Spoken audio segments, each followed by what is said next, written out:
আসসালামু আলাইকুম ওয়া রাহমাতুল্লাহ। হামিদান ওয়া মুসাল্লিয়ান বা'দাল হামদি। আসলে আজকে একটু নেট সমস্যা করছে এবং আমাদের ডিভাইস সমস্যা হচ্ছে, যে কারণে বারবার লাইভে কথা বলতে কষ্ট হচ্ছে আমাদের। তারপর ইনশাল্লাহ আশা করি আর হবে না। আমরা আলোচনা করছিলাম উমরার নিয়মগুলো নিয়ে। উমরাকারীর প্রথমে যে বিষয়টি করতে হবে তা হচ্ছে উমরার কাপড় পরিধান করা। উমরার কাপড় পরিধান, ইহরামের কাপড় পরিধান করা আর ইহরাম বাঁধা দুই বিষয়।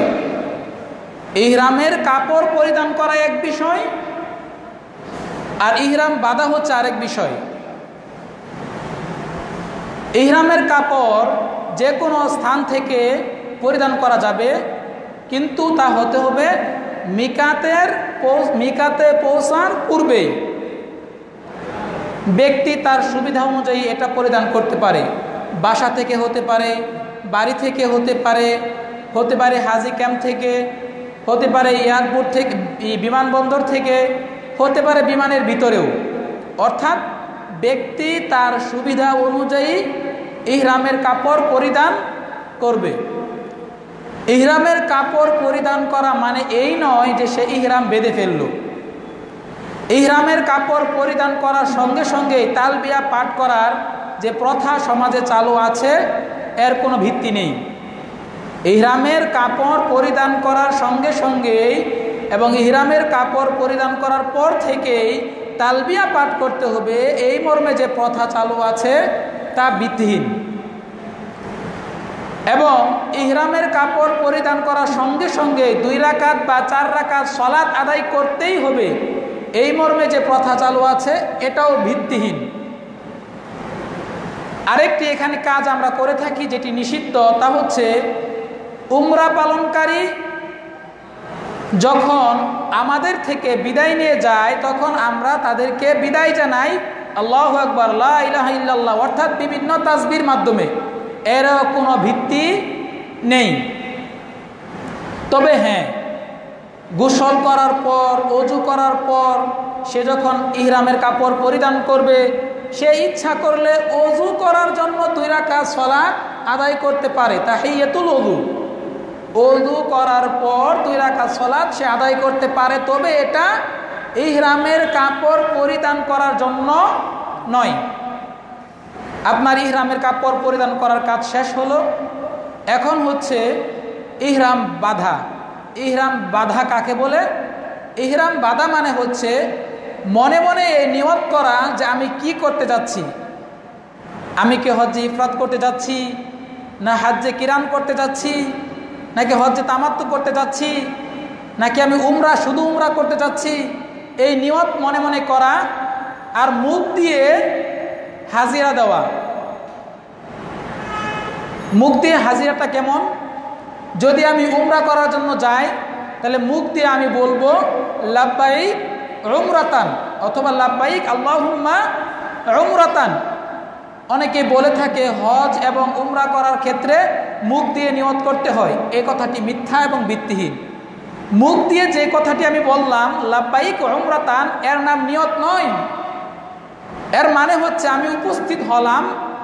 আল্লাহ তাআলা যে আহ্বান করেছিল মানুষদেরকে, ইব্রাহিম আলাইহিস সালাতু ওয়াস সালাম যে মানুষদেরকে আহ্বান করেছিলেন হজ করার জন্য, আমাদের নবী করিম সাল্লাল্লাহু আলাইহি ওয়াসাল্লাম যে আহ্বান করেছিলেন সেই আহ্বানে সাড়া দিলাম, হাজিরা দিলাম।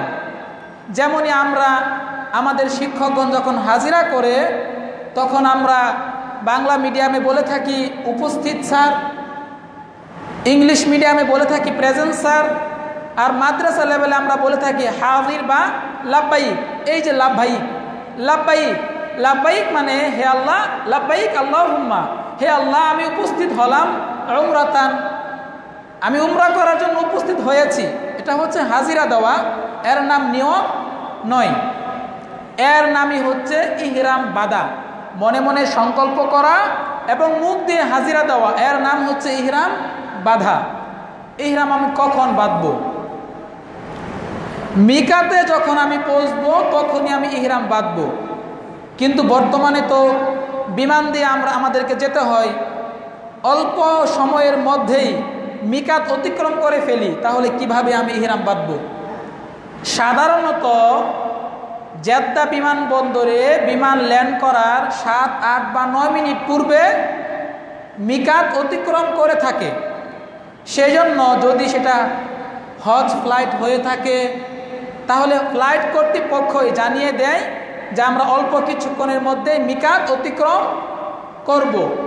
আর যদি সেটা হজ ফ্লাইট না হয় তাহলে ফ্লাইট কর্তৃপক্ষকে পরামর্শ দিতে হবে যে মিকাত অতিক্রম করার কিছুক্ষণ পূর্বে আমাদেরকে যেন জানিয়ে দেওয়া হয়, যাতে আমরা সঠিক সময়ে ইহরাম বাঁধতে পারি। কোনোভাবেই যেন ইহরাম বাঁধা ব্যতীত মিকাত অতিক্রম করা না হয়।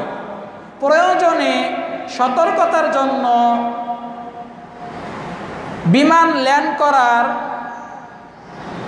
15 মিনিট বা 20 মিনিট পূর্বেও ইহরাম বাঁধা যাবে, সতর্কতা স্বরূপ।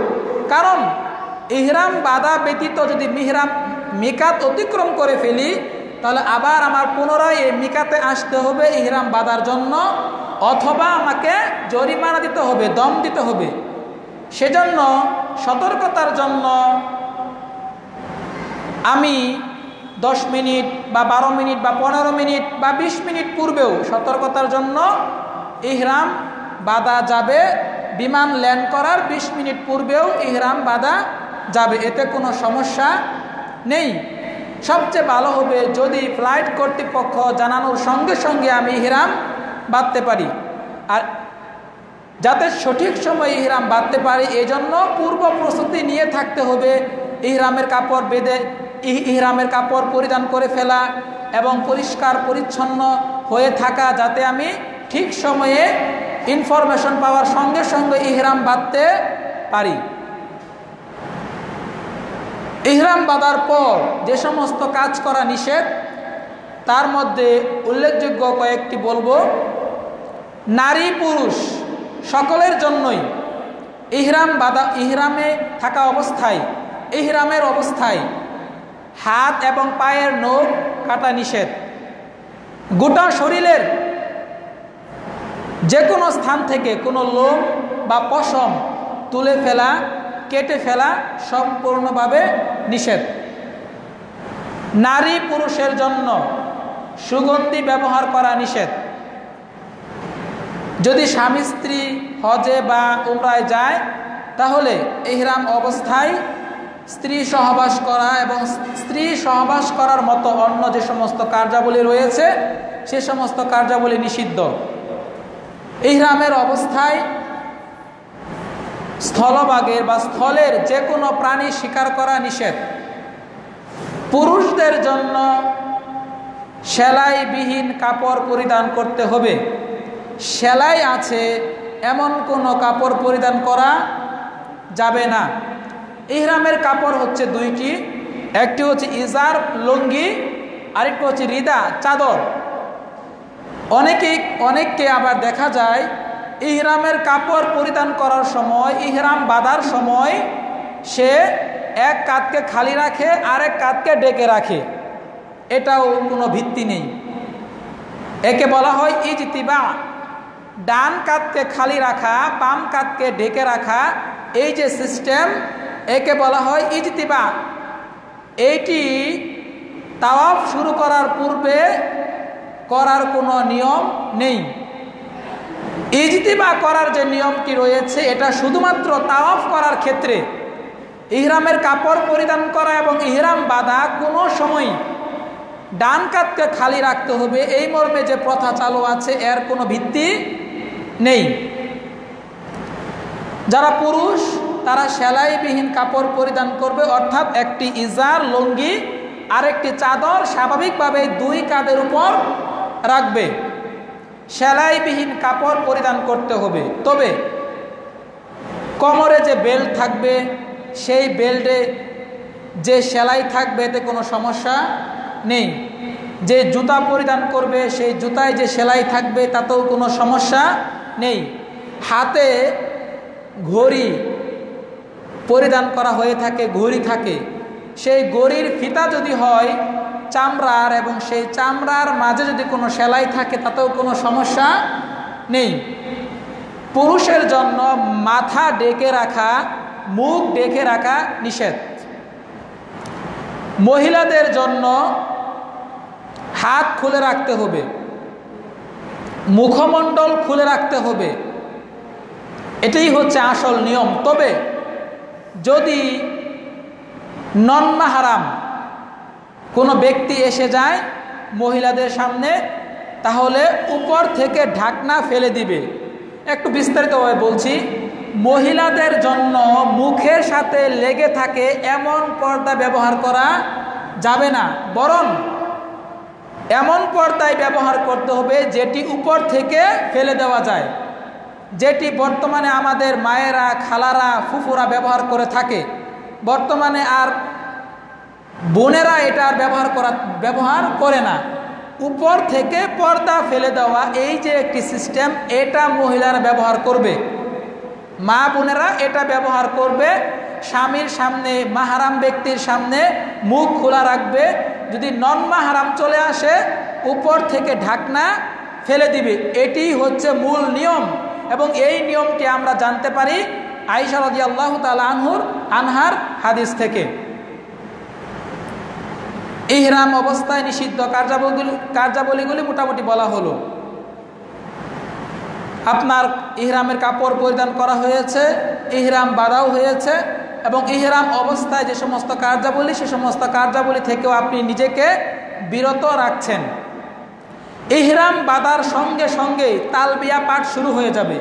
লাব্বাইক আল্লাহুম্মা লাব্বাইক, লাব্বাইক লা শারীকা লাব্বাইক, ইন্নাল হামদা ওয়ান নি'মাতা লাকা ওয়াল মুলক লা শারীকা লাক। এই তালবিয়া অনবরত পাঠ করতে হবে। জেদ্দা বিমানবন্দরে আপনার বিমান ল্যান্ড করলো, আপনি চলে গেলেন মক্কায়, কোনো হোটেলে উঠলেন। এখানে গোসল করার যে নিয়ম, এটি সুন্নত সম্মত। রাসূলুল্লাহ সাল্লাল্লাহু আলাইহি ওয়াসাল্লাম গোসল করেছিলেন। যদি সম্ভব হয়, সুযোগ সুবিধা থাকে এবং কোনো অসুস্থ হওয়ার সম্ভাবনা না থাকে, তাহলে হোটেলে উঠে গোসল করে নেবেন, এতে কোনো সমস্যা নেই, এবং এটি হচ্ছে উত্তম যদি সম্ভব হয়। যদি গোসল করা সম্ভব না হয়, তাতে কোনো সমস্যা নেই। অনেকেই মনে করে ইহরামের অবস্থায় গোসল করা যাবে না, ইহরামের অবস্থায় ইহরামের কাপড় পরিষ্কার পরিচ্ছন্ন করা যাবে না, এগুলো ভিত্তিহীন।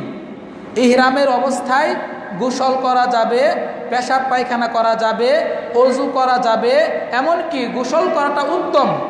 এবং ইহরামের অবস্থায় ইহরামের কাপড়ও পরিষ্কার পরিচ্ছন্ন করা যাবে, এমনকি যদি প্রয়োজন হয় ইহরামের কাপড় পরিবর্তন করা যাবে। কিন্তু সেই সময় গোসল করার পরই সালাত আদায় করতেই হবে, এটা ভিত্তিহীন, এটা ভিত্তিহীন। আপনি চলে গেলেন কাবাতে তাওয়াফ করার জন্য। তাওয়াফ করার সময় দুইটি বিষয় রয়েছে, একটি হচ্ছে ইজতিবা, আরেকটি হচ্ছে রমল।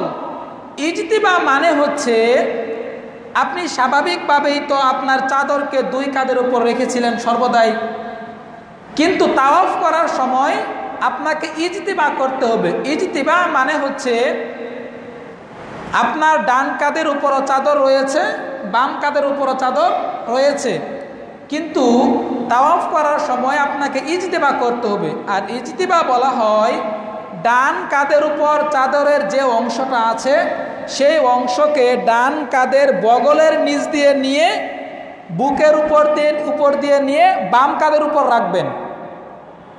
এটার নাম হচ্ছে কি? ইজতিবা। আমার রুমালটা নিয়ে আসো। দুই কাঁধের উপরই চাদর ছিল, এই ডান কাঁধকে খালি করে এই ডান বগলের নিচ দিয়ে নিয়ে এসে বুকের উপর দিয়ে নিয়ে বাম কাঁধের উপর রাখা, অর্থাৎ ডান কাঁধ খালি রাখা, হ্যাঁ, এবং বুকের উপর দিয়ে নিয়ে বাম কাঁধকে ঢেকে ফেলা। এদিক থেকে নিয়ে এসে এভাবে, এটার নাম হচ্ছে কি? ইজতিবা। এই ইজতিবা করে তারপরে আপনি তাওয়াফ শুরু করবেন, এবং এই ইজতিবাটা 7 চক্করেই করতে হবে। এই যে সিস্টেম ইজতিবা, এটা 7 চক্করেই চলবে। অনেকেই বলে থাকে ইজতিবা শুধুমাত্র প্রথম 3 চক্করে, এটা ভুল। 7 চক্করেই ইজতিবা রাখতে হবে। আর রমল, আরেকটি বিষয় হচ্ছে রমল। রমল মানে হচ্ছে ঘন ঘন পা ফেলে, ঘন ঘন পা ফেলে বীর বেশে চলা, এর নাম হচ্ছে কি রমল করা। রমল করতে হবে প্রথম 3 চক্করে, প্রথম 3 চক্করে শুধুমাত্র রমল, আর বাকি 4টি চক্করে স্বাভাবিকভাবেই হেঁটে হেঁটে তাওয়াফ করতে হবে। কিন্তু ইজতিবা 7 চক্করেই করতে হবে। আপনি তাওয়াফ শুরু করবেন, তাওয়াফ শুরু করতে হবে হাজরে আসওয়াদ থেকে। তাওয়াফ শুরু করতে হবে হাজরে আসওয়াদ থেকেই শুরু করতে হবে। হাজরে আসওয়াদকে চুমু খেয়ে যদি সম্ভব হয়, যদি সম্ভব না হয় হাত দিয়ে বা লাঠি দিয়ে স্পর্শ করে, তাও যদি সম্ভব না হয় দূর থেকে ইশারা দিয়ে তাওয়াফ শুরু করতে হবে। যদি চুমু দিতে পারেন আলহামদুলিল্লাহ ভালো, যদি হাজরে আসওয়াদকে চুমু দিতে না পারেন তাহলে হাত দিয়ে বা লাঠি দিয়ে স্পর্শ করে চুমু খাবেন, হাতে চুমু খাবেন। যদি হাত দিয়ে স্পর্শ করতে পারেন তাহলে হাতে চুমু খাবেন। যদি হাত দিয়েও স্পর্শ করতে না পারেন তাহলে দূর থেকে ইশারা করে তাওয়াফ শুরু করবেন। আর যখন ইশারা করে শুরু করবেন তখন কিন্তু হাতে চুমু খাওয়া যাবে না। এই বিষয়টি খুবই লক্ষণীয়। আমরা দেখতে পাই অসংখ্য হাজি দূর থেকে ইশারা করে হাতে চুমা খাচ্ছে, এটা ঠিক নয়। যদি আপনি স্পর্শ করতে পারেন হাজরে আসওয়াদকে তবেই আপনি হাতে চুমু খাবেন, কিন্তু ইশারা যদি করেন তাহলে হাতে চুমু খাওয়া যাবে না। আপনি চুমু খাওয়ার মাধ্যমে অথবা স্পর্শ করার মাধ্যমে অথবা ইশারা করার মাধ্যমে বিসমিল্লাহ আল্লাহু আকবার বলে তাওয়াফ শুরু করবেন। হাজরে আসওয়াদ থেকে তাওয়াফ শুরু করে আবার যখন হাজরে আসওয়াদে পৌঁছবেন তখনই হচ্ছে 1 চক্কর, তখনই হচ্ছে কি 1 চক্কর। আবার পুনরায় এই হাজরে আসওয়াদে আসার সময়, হাজরে আসওয়াদে পৌঁছার পূর্বেই দেখবেন একটি রুকন রয়েছে, যেই রুকনের নাম হচ্ছে রুকনে ইয়ামানি। এই রুকনে ইয়ামানিকে স্পর্শ করার ফজিলত রয়েছে, অন্য কোনো রুকনে স্পর্শ করা যাবে না। শুধুমাত্র হাজরে আসওয়াদে পৌঁছার আগে একটি রুকন রয়েছে রুকনে ইয়ামানি। এই রুকনে ইয়ামানিতে স্পর্শ করার ফজিলত রয়েছে, সেজন্য রুকনে ইয়ামানিতে স্পর্শ করা যদি সম্ভব হয় তাহলে স্পর্শ করবেন। যদি স্পর্শ করেন ভালো, মাশাআল্লাহ, কিন্তু এখানে চুমু খাওয়া যাবে না। যদি স্পর্শ করতে না পারেন তাহলে ইশারাও করা যাবে না। শুধু স্পর্শ যদি করতে পারেন তাহলে ভালো, স্পর্শ করতে না পারলে অন্য কিছু করা যাবে না। আর রুকনে ইয়ামানি আর হাজরে আসওয়াদের মাঝে যে জায়গাটুকু আছে এই জায়গাটুকু অতিক্রম করার সময় একটি দোয়া পড়তে হয়, রব্বানা আতিনা ফিদ দুনিয়া হাসানাতাও ওয়া ফিল আখিরাতি হাসানাতাও ওয়া কিনা আযাবান্নার। এই দোয়াটি এই জায়গায় নির্দিষ্ট, এই জায়গায় নির্দিষ্ট। রুকনে ইয়ামানি এবং হাজরে আসওয়াদের মাঝে যে স্থানটুকু রয়েছে এই স্থানটুকুর জন্য এই দোয়াটা নির্দিষ্ট। সমাজে অনেক বই পুস্তক রয়েছে, যে সমস্ত বই পুস্তকে প্রতি চক্করের জন্য প্রতি দোয়া, এগুলোর কোনো ভিত্তি নেই। কোনো চক্করের জন্যই কোনো দোয়া নির্দিষ্ট নেই। শুধুমাত্র রুকনে ইয়ামানি এবং হাজরে আসওয়াদের মাঝে যে স্থানটুকু আছে এই স্থানের জন্য একটি দোয়া নির্দিষ্ট, রব্বানা আতিনা ফিদ দুনিয়া হাসানাতাও ওয়া ফিল আখিরাতি হাসানাতাও ওয়া কিনা আযাবান্নার। তবে হ্যাঁ, যে কোনো চক্করে আপনি যে কোনো ভালো দোয়াই করতে পারবেন, কোনো চক্করের জন্য কোনো দোয়াকে নির্দিষ্ট করা যাবে না, বিষয়টি খেয়াল রাখতে হবে। আরেকটি বিষয় ছুটে গিয়েছে, তা হচ্ছে আপনি ইহরাম বাঁধা, যখন ইহরাম বেঁধেছিলেন তখনই তালবিয়া পাঠ শুরু হয়েছিল, আর তালবিয়া পাঠ শেষ হবে কখন? তাওয়াফ শুরু করার সঙ্গে সঙ্গে আপনার তালবিয়া পাঠ বন্ধ। তাহলে তালবিয়া পাঠ শুরু করার সময় কখন? ইহরাম বাঁধার সঙ্গে সঙ্গেই। আবার তালবিয়া পাঠ বন্ধ করতে হবে কখন? যখন আপনি তাওয়াফ শুরু করবেন। আপনি 7 চক্কর দিলেন। 7 চক্কর দেওয়া অবস্থায় যদি এমন হয় যে সলাতের সময় হয়ে গিয়েছে, ইকামত হচ্ছে, এমনও তো হতে পারে যে তাওয়াফ চলছে আর সলাত শুরু হয়ে গেল, আপনি কি করবেন? আপনি যেই জায়গায় আছেন ওই জায়গাতেই আপনি সলাত শুরু করে দিবেন। সলাত শুরু করার সময় আবার আপনি ইজতিবাকে ভেঙে 2 কাঁধের উপর চাদরকে রাখবেন। কারণ সলাত পড়া অবস্থায় কোনো কাঁধকে খালি রাখা যাবে না। যেইখানে সলাত শুরু হবে ওইখানেই আপনি সলাত শুরু করে দিবেন। সামনেও যাবেন না, পিছনেও যাবেন না, ওইখানে আপনি সলাত শুরু করে দিবেন। শুধুমাত্র আপনার দায়িত্ব হচ্ছে সলাত শুরু করার পূর্বে আপনার ইজতিবাকে খুলে 2 কাঁধের উপরে আপনি চাদরকে রাখবেন। কারণ কোনো কাঁধ খোলা অবস্থায় সলাত আদায় করা যাবে না।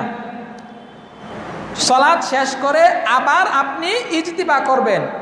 আবার আপনি ইজতিবা করবেন মানে ডান বগলের নিচ দিয়ে চাদর নিয়ে বাম কাঁধের উপরে রাখবেন, ডান কাঁধটা খালি থাকবে। আবার ইজতিবা করে আপনি তাওয়াফ শুরু করবেন। ওইখান থেকেই বাকি চক্করগুলো পরিপূর্ণ করবেন। তাওয়াফ শেষ হওয়ার সঙ্গে সঙ্গেই ইজতিবাকে খুলে ফেলবেন। অনেকেই দেখা যায় তাওয়াফ শেষ করার পর মাকামে ইব্রাহিমে গিয়ে সলাত আদায় করছে অথচ ডান কাঁধ খালি, এটা ঠিক নয়। তাওয়াফের শুরুতে ইজতিবা করা হবে, তাওয়াফ শেষ হওয়ার সঙ্গে সঙ্গে ইজতিবা শেষ।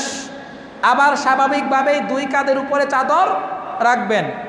আপনার তাওয়াফ শেষ হওয়ার পর আপনি মাকামে ইব্রাহিমে গিয়ে 2 রাকাত সলাত আদায় করবেন। 2 রাকাত। যদি মাকামে ইব্রাহিমে সম্ভব না হয়, আশেপাশে যে সমস্ত স্থান রয়েছে সেই সমস্ত স্থানে আপনি 2 রাকাত সলাত আদায় করবেন। নিজে নিজে 2 রাকাত সলাত আদায় করে নিবেন। 2 রাকাত সলাত আদায় করার পর আপনি জমজমের পানি পান করবেন। জমজমের পানি দিয়ে অনেকে গোসল করে, অনেকে ওযু করে, এগুলো ঠিক নয়। অপচয় করা কি নয়? ঠিক নয়। পানি পান করবেন, এটাই হচ্ছে পানি পান করবেন। কারণ রাসূলুল্লাহ সাল্লাল্লাহু আলাইহি সাল্লাম বলেছেন, যে ব্যক্তি জমজমের পানি কোনো ব্যক্তি যে উদ্দেশ্যে পান করা হয় সেই উদ্দেশ্যকে আল্লাহ তাআলা কবুল করে। আপনি জমজমের পানি পান করবেন। এখানে আরেকটি কথা বলে রাখা ভালো, মাকামে ইব্রাহিমে সলাত আদায়ের সময় অনেকে সেইখানে এভাবে হাত দিয়ে শরীরে লাগায়, এগুলো হচ্ছে বিদাতি কর্মকাণ্ড। আবার অনেকে আছে যারা ওই হজরে আসওয়াদকে চুমু করার সময় তারা মনে করে এই পাথর আমাকে কল্যাণ দিবে, এগুলো হচ্ছে শিরকি আকীদা। ওই পাথর আপনাকে কল্যাণও দিতে পারে না, অকল্যাণও দিতে পারে না। উমর রাদিয়াল্লাহু তাআলা আনহু বলছেন যে আমি জানি তুমি একটা শুধুমাত্র পাথর, তুমি আমার কোনো উপকারও করতে পারো না, ক্ষতিও করতে পারো না, তারপরেও তোমাকে চুমু খাই, কারণ আমি দেখেছি রাসূল তোমাকে চুমু খেয়েছে সাল্লাল্লাহু আলাইহি ওয়াসাল্লাম। সেজন্য পাথরকে চুমু খেতে হয়, আল্লাহ রাসূল খেয়েছেন, সেজন্য আমি চুমু খাই। কিন্তু পাথরের কোনো নিজস্ব ক্ষমতা নেই। তাওয়াফের কাজ শেষ করলেন, মাকামে ইব্রাহিমে 2 রাকাত সালাত আদায় করলেন, জমজমের পানি পান করলেন। জমজমের পানি পান করে আপনি সতেজ হয়েছেন, শক্তিশালী হয়েছেন। এখন আপনি সাফা মারওয়া সাই করবেন। সাফা মারওয়া আপনি গেলেন, যাওয়ার পর সাফাতে যখন আপনি উঠবেন সেখানে আপনি পাঠ করবেন ইন্না সাফা ওয়াল মারওয়াতা মিন শাআইরিল্লাহ, এটা পাঠ করবেন। পাঠ করার পর সাফাতে উঠে আপনি কাবা ঘরকে দেখবেন, যদি দেখা যায় তাহলে দেখবেন। কাবা ঘরের দিকে লক্ষ্য করে 2 হাতকে উত্তোলন করবেন। 2 হাতকে অনেকে আবার এখানে অনেক অঙ্গভঙ্গি দেখায়, সব হচ্ছে ভিত্তিহীন। আপনি 2 হাতকে দোয়া করার উদ্দেশ্যে তুলবেন। কোন দিকে লক্ষ্য করে? কাবার দিকে লক্ষ্য করে তুলে আপনি 3 বার, এখানে একটি দোয়া রয়েছে, 2 হাত উত্তোলন করে আপনি বলবেন আল্লাহু আকবার, আল্লাহু আকবার, আল্লাহু আকবার। 3 বার বলার পর বলবেন লা ইলাহা ইল্লাল্লাহু ওয়াহদাহু লা শারীকা লাহু লাহুল মুলকু ওয়া লাহুল হামদু ইউহয়ি ওয়া ইউমীতু ওয়া হুয়া আলা কুল্লি শাইইন কাদির লা ইলাহা ইল্লাল্লাহু ওয়াহদাহু লা শারীকা লাহ আনজাযা ওয়া'দাহ ওয়া নাসারা আবদাহ ওয়া হাযামাল আহজাবা ওয়াহদা। এই দোয়াটুকু পাঠ করে আপনি আপনার মনে যত দোয়া আছে আপনি সব দোয়াই করতে পারেন। আবার এটা হচ্ছে একবার। আবার আপনি এই দোয়াটুকু পাঠ করে আবার নিজের যত দোয়া আছে সব দোয়া আপনি করতে পারেন দুইবার। তৃতীয়বার আবার এই দোয়াটুকু পাঠ করে আবার নিজের ভিতরে যত নিজের চাওয়া পাওয়া আছে সবগুলো চাওয়া পাওয়া আপনি করতে পারেন। 3 বার করতে হবে। 3 বারই এই দোয়াটুকু পাঠ করে তারপর নিজের দোয়া করবেন। সাফা থেকে আপনি দৌড়ে মারওয়ায় যাবেন। আপনি সাফা থেকে মারওয়াতে যাবেন। মারওয়াতে যাওয়ার সময় দেখবেন একটা সবুজ দাগ রয়েছে। সেই সবুজ দাগে যারা পুরুষ তারা দৌড়াবে, সাধ্য অনুযায়ী দৌড়াবে। মহিলারা দৌড়াবে না, শুধুমাত্র পুরুষরা ওই সবুজ দাগের ভিতরে একটু দৌড়াবে।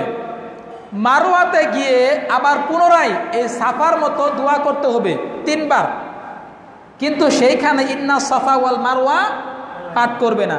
শুধুমাত্র এই যে দোয়াটা বললাম, আল্লাহু আকবার আল্লাহু আকবার আল্লাহু আকবার 3 বার, লা ইলাহা ইল্লাল্লাহু ওয়াহদাহু লা শারীকা লাহু লাহুল মুলকু ওয়া লাহুল হামদু ইহয়ি ওয়া ইউমীতু ওয়া হুয়া আলা কুল্লি শাইইন কাদির, লা ইলাহা ইল্লাল্লাহু ওয়াহদাহু লা শারীকা লাহু আনজাসা ওয়া'দাহু ওয়া নাসারা আবদাহু ওয়া হাযামাল আহজাবা ওয়াহদা।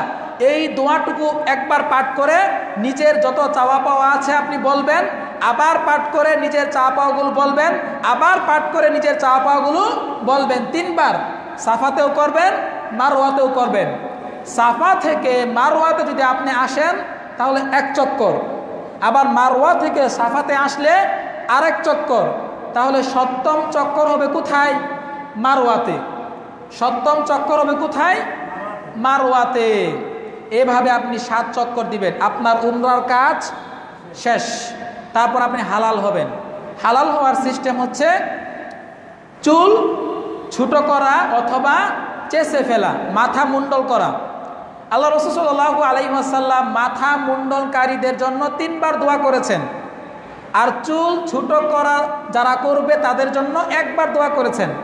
এখন আপনি যদি রাসূলুল্লাহ সাল্লাল্লাহু আলাইহি ওয়াসাল্লামের 3 বার দোয়া চান তাহলে আপনি মুন্ডল করবেন, আর যদি বলেন যে আমি একবারই দোয়া নিব তাহলে আপনি মাথার চুলকে ছোট করবেন। মুন্ডল করাই হচ্ছে কি উত্তম, এতেই আল্লাহ তাআলার প্রতি অধিক নিজের বিনয়ী প্রকাশ পায়। নিজের বিনয়ী প্রকাশ পাওয়ার উত্তম মাধ্যম হচ্ছে কি চুল ছোট করার চেয়ে মুন্ডল করা, মাথা মুন্ডল করা। আর মহিলারা তাদের চুলের অগ্রভাগ কেটে নিবে, কিন্তু এক্ষেত্রে আবার দেখা যায় মহিলারা নন মাহরামের সামনেই মাথার চুল বের করে কাটতে শুরু করে দেয়। এটাও ঠিক নয়। একজন মহিলার চুল নন মাহরাম দেখতে পারে না, হারাম। বৈধ কাজ করতে গিয়ে হারাম কাজ করা যাবে না। মাহরামের সম্মুখে অথবা গোপনে গিয়ে যেখানে চুল খোলা যায় সেখানে গিয়ে চুলের অগ্রভাগ একটু কেটে নিতে হবে, তাহলেই তারা হালাল হয়ে যাবে। এভাবে পুরুষেরাও হালাল হয়ে যাবে। কিছু বিষয় আবারও স্মরণ করিয়ে দিচ্ছি।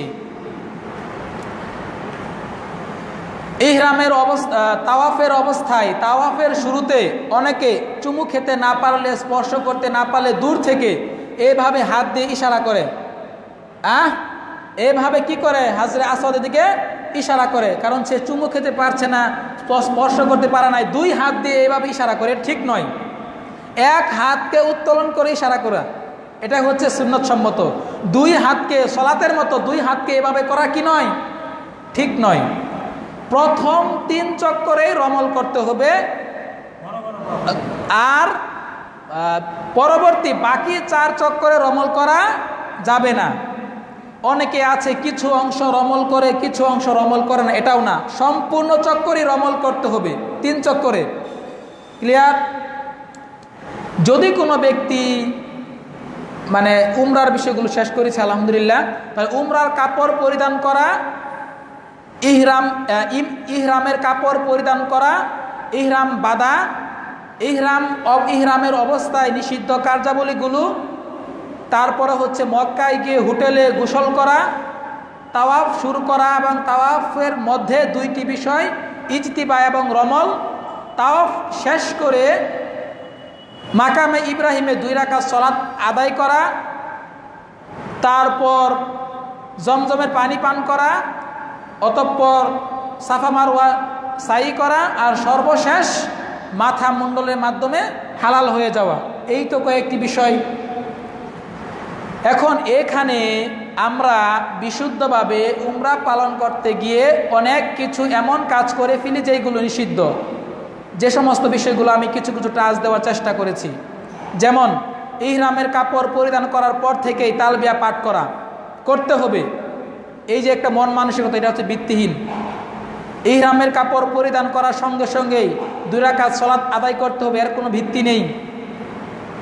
ইহরামের কাপড় পরিধান করে যখন ব্যক্তি বিদায় নেয় তখন তাকে বিদায় জানানো বিভিন্ন তাসবির মাধ্যমে, এগুলো ভিত্তিহীন। মিকাত আসার অনেক আগে ইহরাম বেঁধে ফেলা, এটাও ভিত্তিহীন। হ্যাঁ, চেষ্টা করতে হবে মিকাতে পৌঁছেই ইহরাম বাঁধা। যদি সতর্কতার জন্য কিছুক্ষণ আগে ইহরাম বাঁধা হয় সেটাতে কোনো সমস্যা নেই। তারপর আরেকটি বিষয় হচ্ছে, আমরা ইহরাম বাঁধার সঙ্গে সঙ্গেই ডান কাঁধকে খালি করে ফেলি, এটাও ঠিক নয়। শুধুমাত্র তাওয়াফ শুরু করার সময় ডান কাঁধকে খালি করতে হবে, আবার তাওয়াফ শেষ করার সঙ্গে সঙ্গেই এই ডান কাঁধকে আর খালি রাখা যাবে না, কারণ আমাকে মাকামে ইব্রাহিমে সালাত আদায় করতে হবে, আর সালাত আদায় করার সময় কোনো কাঁধ খালি রাখা যাবে না। এরকম কোনো কিছু সূক্ষ্ম বিষয় রয়েছে, এগুলো আমাদেরকে লক্ষ্য করতে হবে, যাতে সওয়াবের কাজ করতে গিয়ে কোনো বিদআতি কর্মকাণ্ড আমি করে না ফেলি। আরেকটি বিষয় হচ্ছে, যদি কেউ মিকাত অতিক্রম করে ফেলে ইহরাম বাঁধা ছাড়াই, যদি কেউ ইহরাম বাঁধা ছাড়াই মিকাত অতিক্রম করে ফেলে, তাহলে তার জন্য কি জরিমানা? তাকে আবার ওই মিকাতে এসে ইহরাম বাঁধতে হবে। যদি সম্ভব না হয় তাহলে একটি ছাগল কুরবানি করে মক্কার ফকির মিসকিনদেরকে খাওয়াতে হবে। এটা হচ্ছে যদি কেউ ইহরাম বাঁধা ছাড়া মিকাত অতিক্রম করে। এই কয়েকটি বিষয় আমার সামনে, যে কয়েকটি বিষয় এসেছে আমি বলার চেষ্টা করেছি। তারপরও যদি কারো কোনো প্রশ্ন থাকে আপনারা করতে পারেন এই উমরা সম্পর্কে।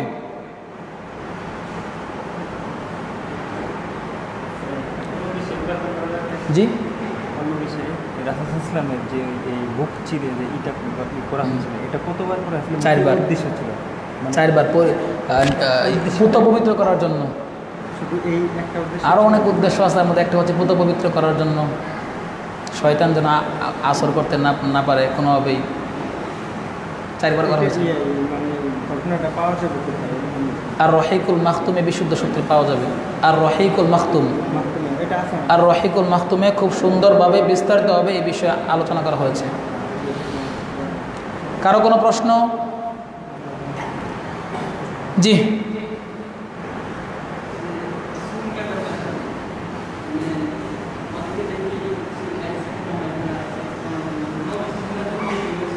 মানে কিছু অংশে চুল কাটে আর কিছু অংশে চুল কাটে না, এটা আল্লাহ রাসূল সাল্লাল্লাহু আলাইহি ওয়াসাল্লাম নিষেধ করেছেন, এবং এটাকে হাদিসে বলা হয়েছে আল কাযা। এইভাবে চুল কাটা ঠিক নয়। কিছু অংশে একদম ছোটো করে ফেলা, আবার কিছু অংশে বড় রাখা, এটা কি নয়, কোনো মুসলিমদের চুল কাটার বৈশিষ্ট্য নয়। আল্লাহ রাসূল সাল্লাল্লাহু আলাইহি ওয়াসাল্লাম নিষেধ করেছেন। জি, বুঝিনি। সমান রাখবে, অথবা রসুলের রাসূল সাল্লাল্লাহু আলাইহি ওয়াসাল্লামের পদ্ধতিতে বাবরিও রাখতে পারে, আর যদি সে বাবরি না রাখে তাহলে সমান রাখবে। আর কোনো প্রশ্ন?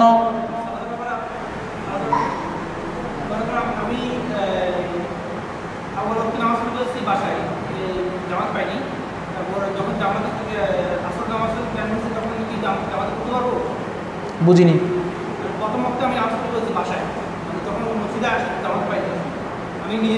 কিসের সালাত বাসায় পড়ছেন? আচ্ছা,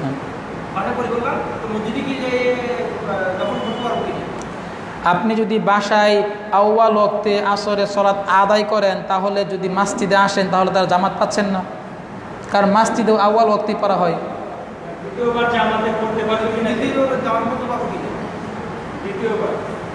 জামাতে আপনি যদি আউয়াল ওয়াক্তে বাসায় আদায় করেন, তাহলে অবশ্যই মসজিদে ওই সময় আউয়াল ওয়াক্তে জামাত মানে হচ্ছে, ঠিক আছে।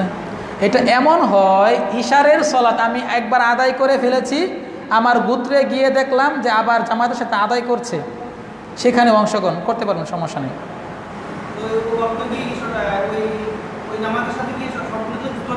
যদি যদি ইমামতি করেন, হ্যাঁ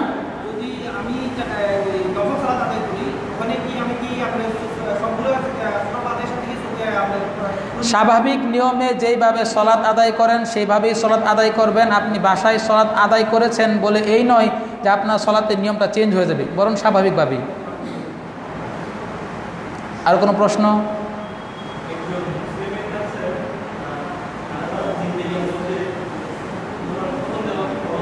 বুঝিনি।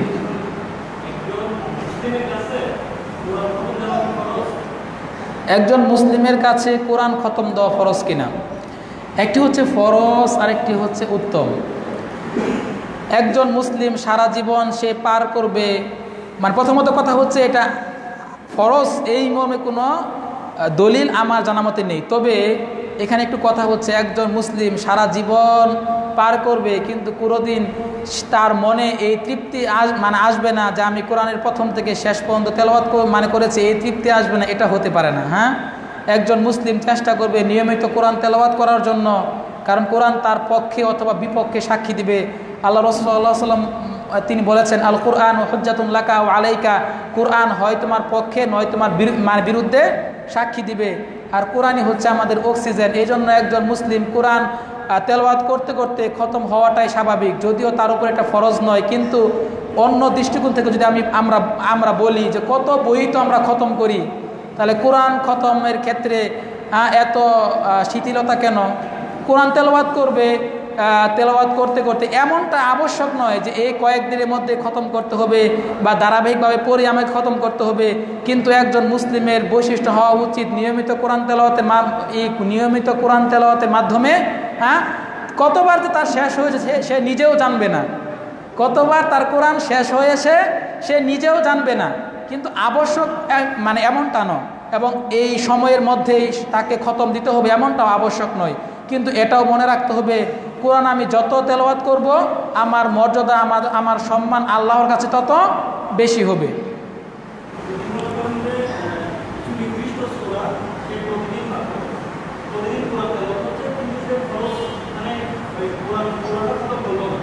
জি হ্যাঁ,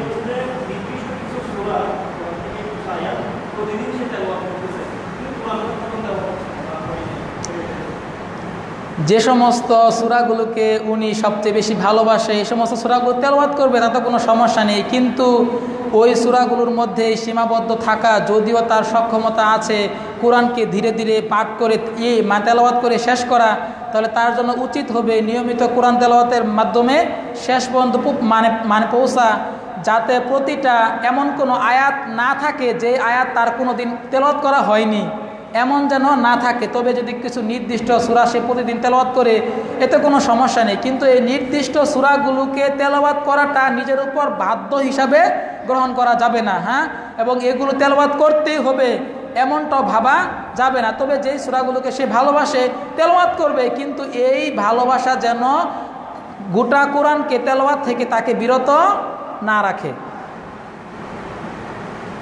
আর কোনো প্রশ্ন?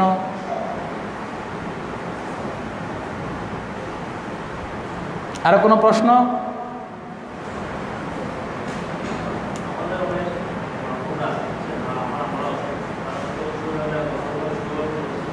একটু জোরে বললে ভালো হয়।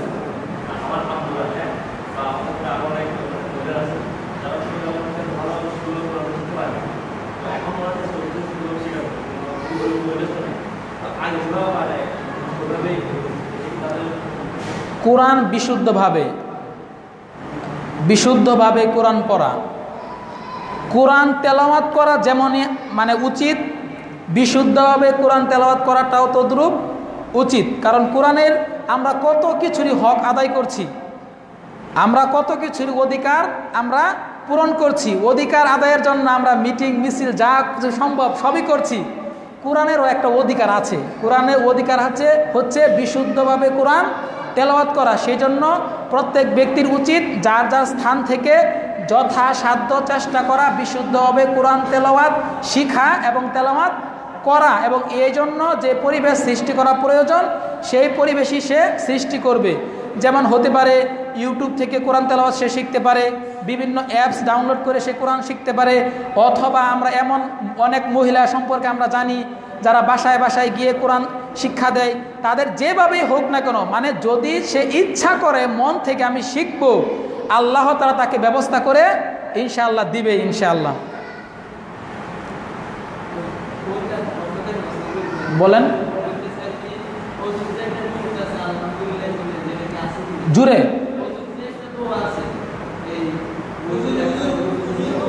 ওযুর শুরুতে কোনো দোয়া নেই, শুধুমাত্র বিসমিল্লাহ।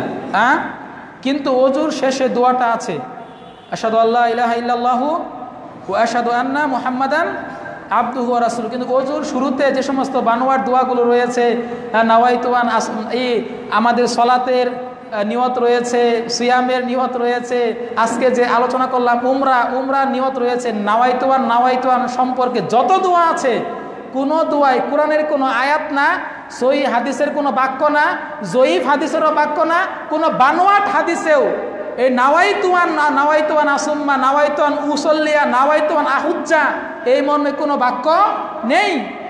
বরং আমাদের উপমহাদেশে পকেট পূজারী এবং পেট পূজারী যারা আলেম, তারা এই সমস্ত বাক্যগুলো বানিয়ে নিয়েছে। এই সমস্ত বাক্যগুলোকে বানিয়ে নেওয়ার মাধ্যমে যারা সাধারণ মুসলিম, তারা নিয়ত শিখতে শিখতেই তারা নামাজে অ্যাটেন্ড করতে পারে না, আর মসজিদমুখী হতে পারে না, কারণ সে নিয়তই করতে পারে না। জি, আর কোনো প্রশ্ন? কবরের সম্মুখে কোরআন পড়া যাবে কিনা? জি, চট্টগ্রামবাসী, কবরের সামনে, কবরকে সামনে রেখে, মাজারকে সামনে রেখে কোরআন পড়া যাবে কিনা? জি না, এই মর্মে কোনো দলিল নেই। কবরকে সামনে রেখে কোরআন পড়ার কোনো দলিল, কোরআন তেলাওয়াত করাটা ইবাদত, আর ইবাদতের জন্য শর্ত হচ্ছে কি? দলিল লাগবে, কোনো দলিল নেই। জি, আমাদের সময় শেষ পর্যায়ে। আল্লাহ সুবহানাহু ওয়া তাআলা আমাদের মধ্যে থেকে যারা উমরা পালন করতে যাবে তারা যেন বিশুদ্ধভাবে কবুল উপযোগী উমরা পালন করতে পারে, আল্লাহ তাআলা তাদেরকে সেই তৌফিক দান করুক, আল্লাহুম্মা আমিন। এবং আমরা যে সমস্ত হুকুম আহকামগুলো শুনলাম, আমরা যেন সেই সমস্ত হুকুম আহকামগুলোকে নিজেদের জীবনে বাস্তবায়ন করে জান্নাত উপযোগী জীবনযাপন করতে পারি, আল্লাহ তাআলা আমাদেরকে সেই তৌফিক দান করুক, আল্লাহুম্মা আমিন। সুবহানাকা আল্লাহুম্মা ওয়া বিহামদিকা আশহাদু আল্লা ইলাহা ইল্লা আনতা আস্তাগফিরুকা ওয়া আতুবু